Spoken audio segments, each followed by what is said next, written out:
KSRTC ബസ്സിൽ ഉടുപ്പിയിലേക്ക് ticket book ചെയ്ത യാത്രക്കാർ പെരുവഴിയിൽ. പത്തനംതിട്ടയിൽ നിന്ന് ഉടുപ്പിയിലേക്ക് ടിക്കറ്റ് റിസർവ് ചെയ്തവരാണ് കാസർഗോഡ് വെച്ച് പെരുവഴിയിലായത്. ബസ് തകരാറിലായതിനെ തുടർന്ന് പകരം ബസ് ഏർപ്പെടുത്താതെ യാത്രക്കാരെ കാസർഗോഡ് ഇറക്കിവിടുകയായിരുന്നു. രണ്ട് പ്രാവശ്യം തെരഞ്ഞെടുത്തു. അവസാനം ഇവിടെ ഫോണിലാണ് വിളിച്ചത്. എൻ്റെ ഫോണിൽ വിളിച്ചിട്ട് കിട്ടുന്നില്ല.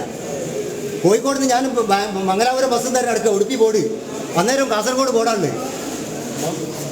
അവിടെ പറയാ കണ്ടക്ട് പറഞ്ഞ ബോർഡ് മാറ്റിക്കോളും, ഇവിടെ ഇവിടെ എത്തിയിട്ട് ബോർഡ് മാറ്റി തരാം. 25 സ്വാമിമാരുണ്ടായിരുന്നു, അവരൊക്കെ പോയതാ. അവരൊക്കെ വേറെ ബസ്സിൻ്റെ അകത്ത് പോയതാ. കുറേ കുട്ടികളുണ്ടായിരുന്നു, അവരും പോയി. ഈ ബസ് ഇവിടെ 8 മണിക്കേറ്റ ഇവിടെ വന്നിരിക്കുന്നത്, 7:50 55 ഇവിടെ വന്നിരിക്കുന്നത്. ഇതുവരെ റീഫണ്ട് ഇല്ല, ടിക്കറ്റും ഇല്ല.